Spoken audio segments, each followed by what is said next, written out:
Hey everybody, and welcome back to another board game cube shelf run-through video.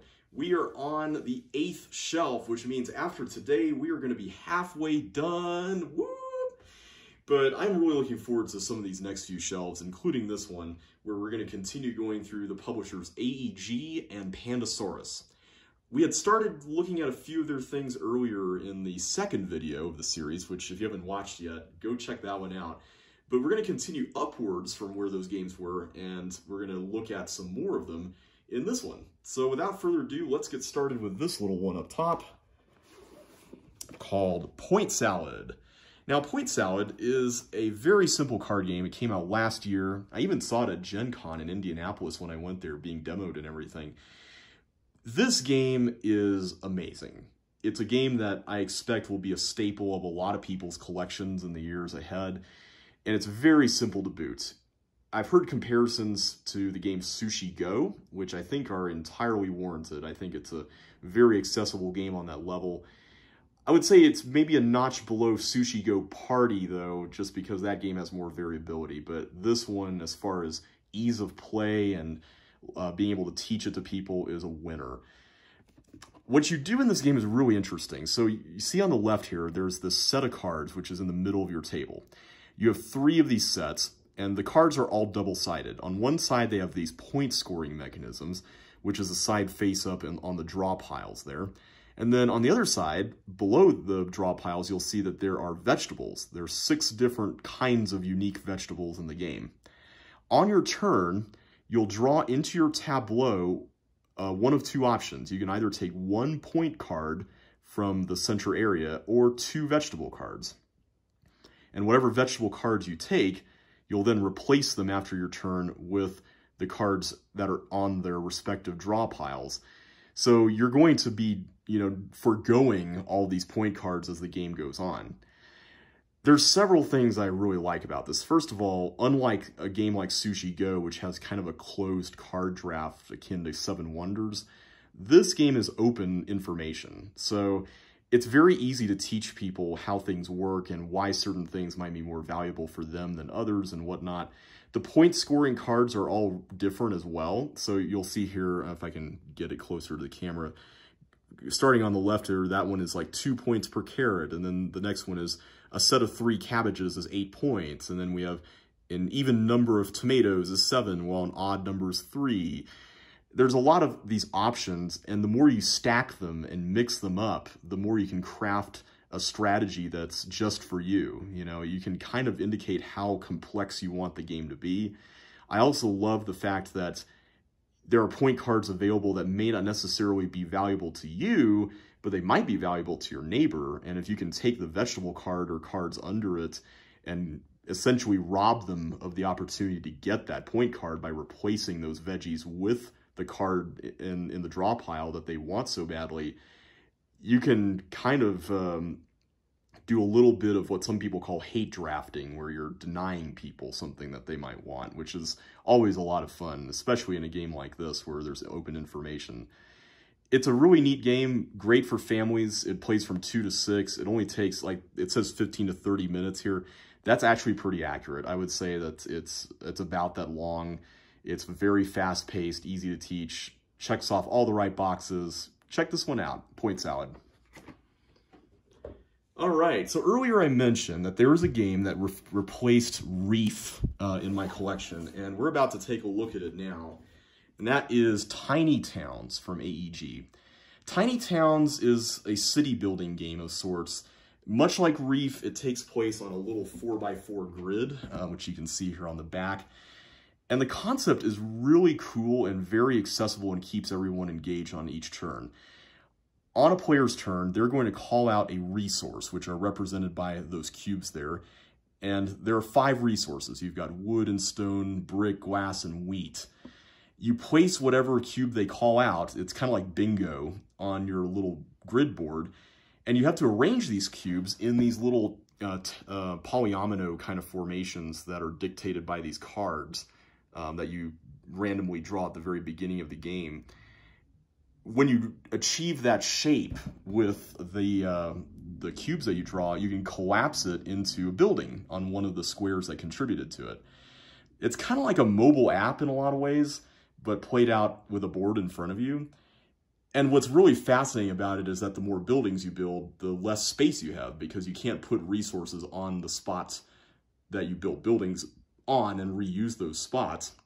So you have to really plan things out and make sure that you're not backing yourself into a corner. What I really like about this is that there's a ton of variability in these cards. You use the same buildings, but the actual cards that correspond to the buildings, that have the effects and the different shapes on them, those are different. So you can mix these things up and have thousands of combinations. There's also an expansion in here that adds money to the game, and you can spend money to avoid taking whatever cube someone called out and instead get a different one so you don't back yourself into a corner. It's a really fun concept, got a lot of replay value, very simple to learn and teach. You can even expand it infinitely and play it online as long as people have construction paper or other things that they can use as resources and buildings and whatnot. That is Tiny Towns, definitely a winner in my book. All right, the last game from AEG that we're going to take a look at is this one called Istanbul, not Constantinople. This is a game by Rudiger Dorn, who designed Las Vegas, which we looked at a few videos ago. It's a very unique and unusual one. It's one that's hard for me to describe to people because it involves a lot of different things.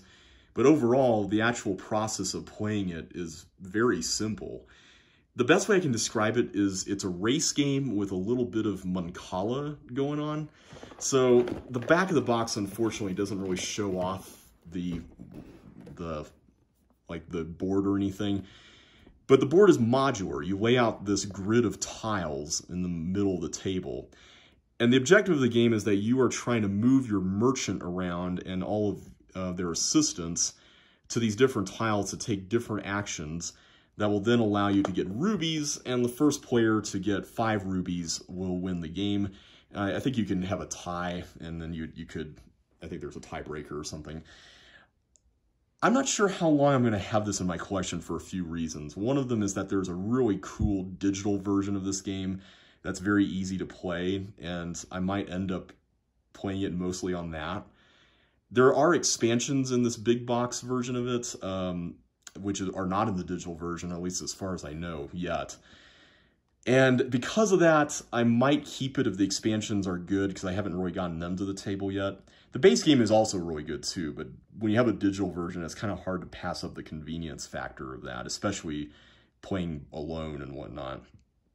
The game itself, though, is a lot of fun. You have this merchant token, and then beneath it are these assistants, and you're kind of dropping them off Mancala style around the board, where you can move either 1 or 2 spaces on your turn. So you end up moving your merchant around and then dropping off an assistant, kind of like that right there, and then taking an action. So you can do all these things like getting upgrades and getting money, and then buying rubies or trading in goods for rubies. The whole theme is very dry. You know, it is kind of a, as reviewer Tom Vassell likes to say, a trading in the Mediterranean genre kind of game. But unlike a lot of those dry Euro games, I find this one to be a lot more fun just because it's fast-paced. It doesn't take very long to play it. The box says 40 to 80 minutes, which I would say is pretty accurate. It's not exactly a crazy long game with long turns. There's a lot of replay value just because you have a constantly different layout with a modular board, which I think is neat. There are suggested layouts for types of games that you may want to play, but I think it's cool to just mix it up a little bit and make it random. So yeah, that's Istanbul. Not sure how long I'm going to keep this one, but it is a fun game. The closest thing I might be able to compare it to is the game 5 Tribes, which I mentioned last video as well, and we're going to actually talk about here in a couple of videos.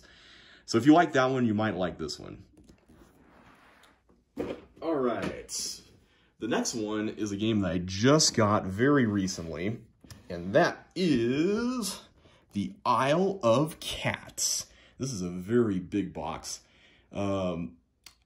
I saw this game last year on Kickstarter, and I was already pledging to quite a few Kickstarters, and so I passed this one up.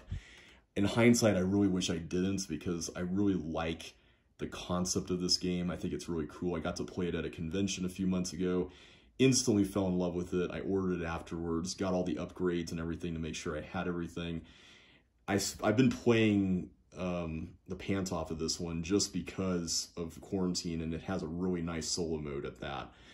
The concept of this game is really fun. It combines two mechanisms that we've talked about before here. One of them is card drafting, where you're taking cards into your hand and then, you know, picking which ones to keep and whatnot.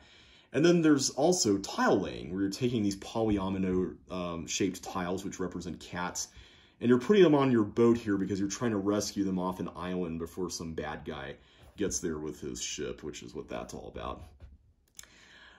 This is so much fun. There's a flow to the game where you have 5 rounds. Each round you draw some cards, you do a little draft, you then spend fish, which is the currency of the game, to keep whichever cards you want, and then you go and rescue cats by drafting them in an open drafting type thing from the central area. You put them on your boat, and there's also these objective cards, which the game calls lessons, that you can reveal and then keep for yourself for scoring. I think that part of the game is one of the things I like about it the most. The fact that there's constantly opportunities for objectives, and you don't necessarily have to take all of them, because the more of those you take, the less chances you may get to get the cats. But you can kind of tailor-make a strategy for yourself, sort of like Point Salad, where you can dictate that complexity level a little bit. So if you want to keep it simple, you totally can. If you want to go full hog and make it a little bit more complicated, you can as well. It also has something that I really wish more games did, and that is this. Family mode. So this is a medium weight-ish game. I would say light to medium weight.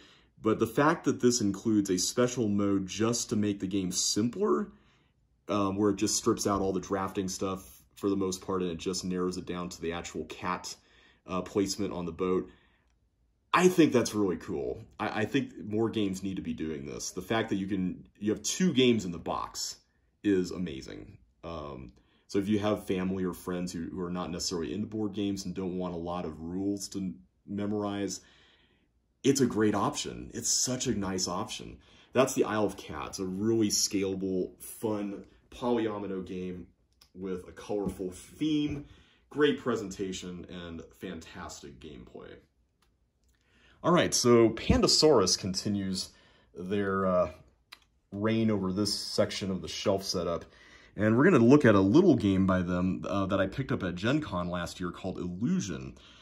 This game was originally published in Germany and was designed by a guy named Wolfgang Warsch, who was probably most well known for the game The Mind, which is a party game. And more recently, he collaborated on the game Wavelength, which we took a look at in the first video.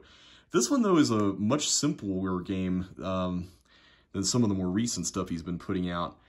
All you're doing is you're lining up cards and trying to determine what amount of a given color is on one compared to the others.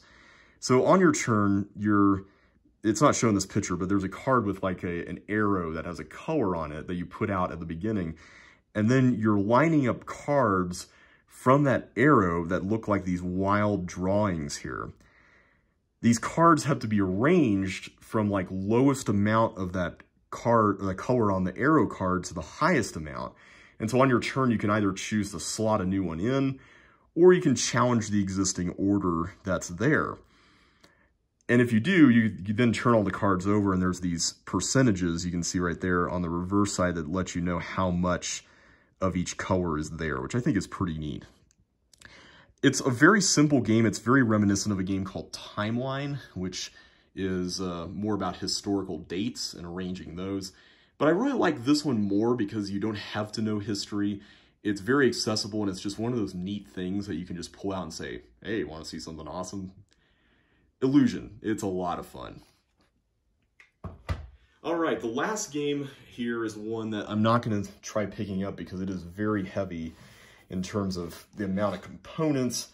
I'm just going to stand it up here on the shelf, and that is Dinosaur Island. Now, Dinosaur Island is one of the first popular games that Pandasaurus put out in recent years. And it's not too hard to see why. The presentation of this game is just off the charts wild.